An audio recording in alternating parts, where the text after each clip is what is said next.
everyone. Thank you. So I'm going to be presenting Mercury, a messaging framework with relay nodes and responders for modular UI components on behalf of my colleagues, Mengu, Sukan, and Feiner. So hold on a second. Let me switch this to presenter shows. Yeah. So here we go. In our lab, we create many different types of real-time interactive systems, which are often VR and AR applications. And we run user studies on those systems. But oftentimes, these systems are not similar enough that we can basically reuse code from one application in another without significant efforts towards extraction. Today, game engines like Unity and Unreal handle a lot of the lower-level real-time interactive system components like graphics, audio, VR device input and output.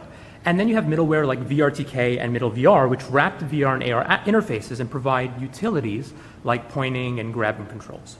But there's a third component here which is important, and that's the application level logic of what happens when you point or when you grab, and oftentimes that's missing. So to help demonstrate the issue that we have here, let's look at a recent project we've developed where we allow multiple users in VR to explore data associated with an urban environment. So a user can point to the world and see data from a variety of sources, including Twitter and non-emergency situations in New York City. Now, the interaction flow here is the user presses a button on the VR controller, then we cast an array, then we get a latitude, longitude set of values from the intersection point, we get data from a variety of sources, and then we generate placards based on those sources. The code, this goes, can look a bit like this, where you have a VR controller and then you throw a check on if the trigger was pressed, you enable a laser, you do a raycast, you get the latitude and longitude, and then problematically, you throw in the positioning of the placards of these data sources and then highlighting of buildings in case you wanted to show that. And the issue here is this is way too coupled. How are you going to be able to reasonably extract this to be able to, let's say, just highlight the buildings without having to generate data placards? So what we're presenting here is an attempt at this decoupling.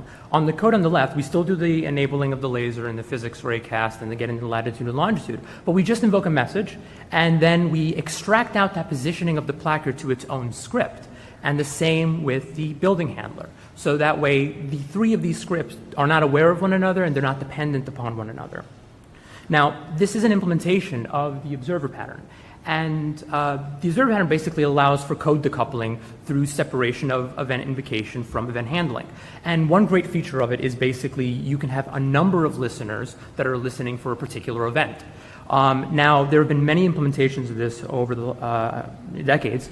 Recently, you have Android Intents, which are doing this at an OS adjacent level. Then you have Qt, which introduces the notion of signal slots. And then Unity itself, which has C#-based events and this notion of send messaging and execute, which are all useful and very helpful, but they have a number of problems, which we elaborate on. We discuss them in the paper. Now, another component side of this is communication across a scene graph. Now, engines like Unity and Unreal have scene graphs, which are hierarchical, and they're great for rendering. They're really efficient. But a lot of real-time interactive systems, the logic in those systems is often split across the scene graph.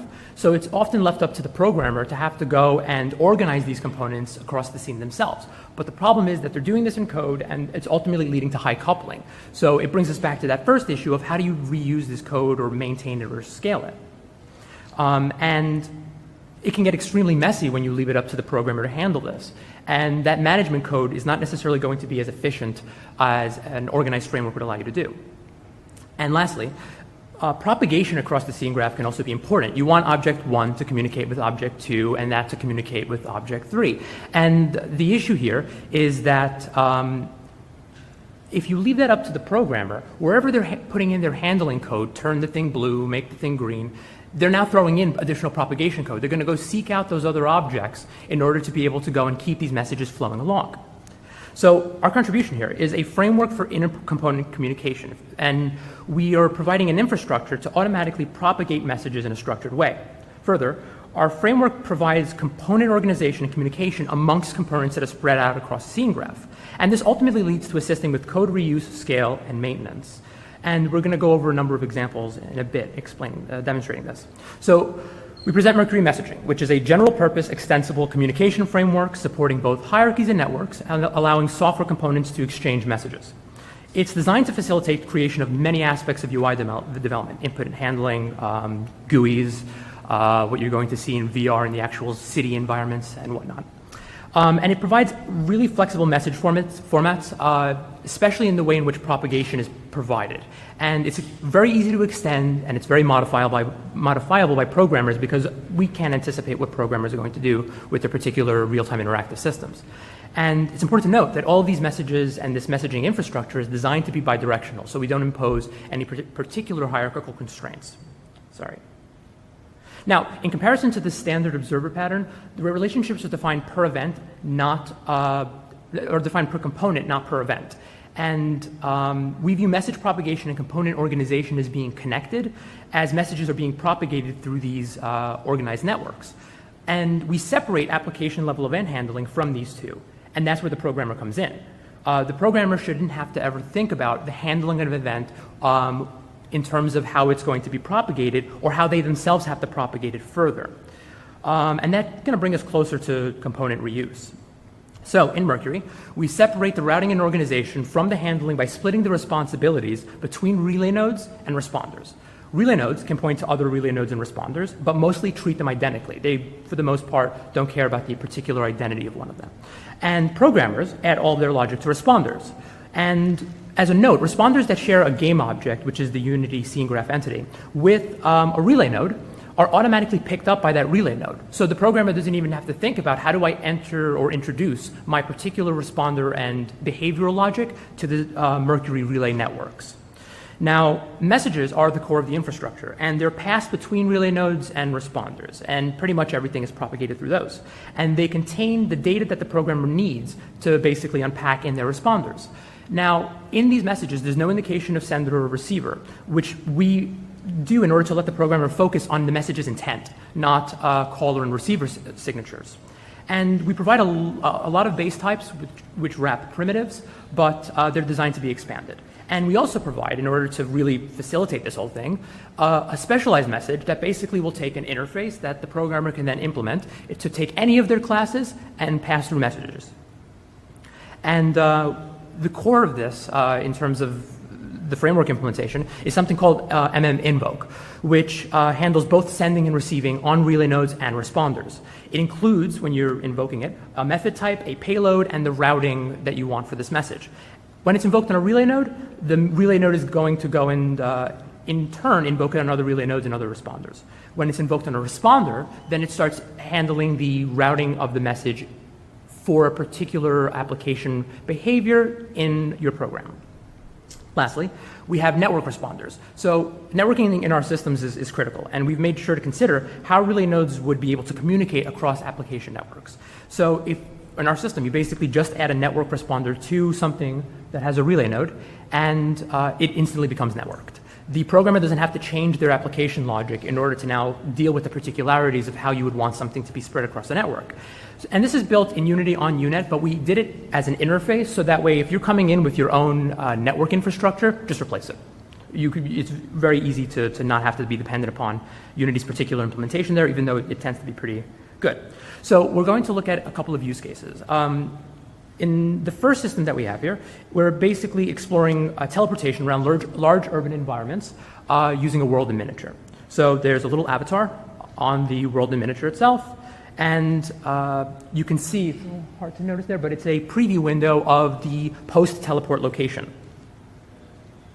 Now, the user points to the world in miniature, and then an avatar is placed, indicating the position of teleportation. And then that little preview window is showing you where the view of where you're going to end up in the real virtual city, not the world in miniature. Okay? Now, the biggest implementation issue here is that there are many, many objects spread out across the scene graph that cannot be related hierarchically. The world in miniature must be a child of the VR rig, but the preview window and that preview camera, they cannot be. So ultimately, the teleportation interactive logic is itself spread out across the scene graph.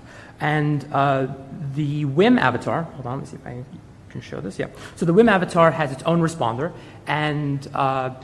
and relay node, and it points to the preview render camera, and which points to the preview panel, which points to the VR rig. This is all being pointed to by the world in miniature, the world in miniature's avatar. Okay, so the scene graph is really complex, and it can get even worse than this. But Mercury allows for organized management of the different components, allowing for reuse of component relationships to send different types of messages. In this example, we have a VR controller that issues a teleport message, which is then received by the avatar, which in turn sends the message to the world in miniature, and that's how the teleportation occurs, which that propagates even further upward. Now, the same relationships can be used to pass active messages, which will then go and trigger toggling of the different subcomponents of interaction behavior. Another system that we developed allows for a remote expert to guide a local technician in placing gears on specified positions on a chassis. Here, the remote expert grabs a virtual proxy of a local technician's track gear, and then a replica is created on both sides. Just waiting for it to continue. It's not. Sorry, guys. Okay. Now, the biggest concern here is the synchronization of states between an expert and local technician's computers. Normally, this requires that the application and the development and injection of specialized network code into your application management logic, and this can ultimately make the code very hard to maintain. And with Mercury, the networking and synchronization of states is handled by the framework automatically, so the programmer doesn't have to do anything to their local grab or replication scripts to get the local and remote clients to synchronize. It just happens naturally as part of what the framework is doing. Okay. And then shown here, we have an example of the networked scene graph. So on the left, you have the local worker scene. On the right, you have the remote expert scene. And when the expert grabs a virtual proxy of the track gear, a replica is going to be created basically because a show message is sent to the replica itself, if one exists. And then the replica automatically sends the message to its network twin. And from there, they continue propagating normally. And both sides will handle that message however they need to. Okay? And in the last system, we explored a rotation guidance application that utilized a number of different visualizations to guide a user in completing a freehand rotation. It's a part of a head-worn AR system that we were using. And the biggest issue here was ultimately each of these visualizations is composed of a lot of subcomponents. And oftentimes they reuse some components, and many times the overlap isn't significant. So you have to actually go and manage which individual subcomponents you want. And on top of that, for those components that do overlap, how do you manage that reuse of that code? So Mercury facilitates this by allowing each visualization to point to the different subcomponents that they need and not be dependent in code on assumptions of which subcomponents are present, active, or enabled for a particular visualization. In the scene graph here, you can see that there is, let's go through this, a task manager, which points, and a guide manager, both of which point to different visualizations. And when we change approaches or reload tasks, the guides are informed automatically and will update, activate, and deactivate appropriately. And from a programming perspective, the definition of these relationships is handled without any special programming, and each of these lines represents a single reusable line of code effectively. Okay? And moving forward, the most important thing for us is we need to be able to visualize the Mercury networks themselves. Because the more complicated your application logic becomes, the more complicated the network, and then the more relationships that you're going to have to keep track of. So we're looking to ways of doing that. We're also investigating ways of detecting and mitigating loops in a way that limits the impact to performance. So we're really quite concerned with ensuring that we don't introduce significant overhead, because these are real-time interactive systems, and you don't want to slow them down. Additionally, we're trying to go beyond Unity's implementation of threads to allow programmers to more easily control parallelization in their real-time interactive systems. And then lastly, we'd like to be able to understand and help visualize the composite networks that are formed when you create multi-device applications, especially when either side of the computer network device divide are not symmetric. And that's another thing that we would want to be able to provide to our programmers. Okay, and lastly, I want to thank the NSF for funding the work, and to our colleagues in the lab for helping us prepare this. Last note, Mercury is available on GitHub, and there are tutorials and complete documentation, and it's really, really easy to use, so I encourage you to try it out. Thank you very much.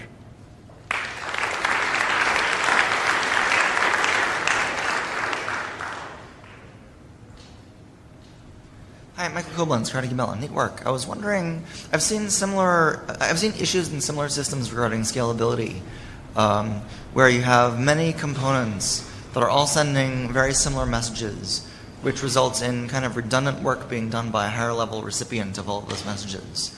Have you seen those kinds of issues in the system? Is there a way of addressing them? Do you put code in the relays to group them? We actually have the example that we have here pretty much does that. So there's a lot of the little components on that guide A that are doing rotation checking and color checking and all that type of work. Because we're allowing component reuse, realistically, if the programmer did this correctly, there's only a single rotation checking logic happening, and it sends out an agnostic, kind of abstract rotation complete message, and then everyone that was registered to listen to it is able to respond to it. So it is definitely possible that even with this, you're going to have a programmer that comes in and re-implements the same code 20 times. But realistically, if you already start to see that overlap exists, and you put it in its own relay node and its own responder, this handles that. And the bidirectionality that I mentioned at the beginning is really the reason why we can do this, because messages that are children of other hierarchical components can send messages upwards that will allow you to go and see, like, well, he finished rotation, or the color change actually completed. So we hoped that we would encapsulate a modality here that would facilitate that, like mitigating that issue. Okay, thank you. Okay, thank you.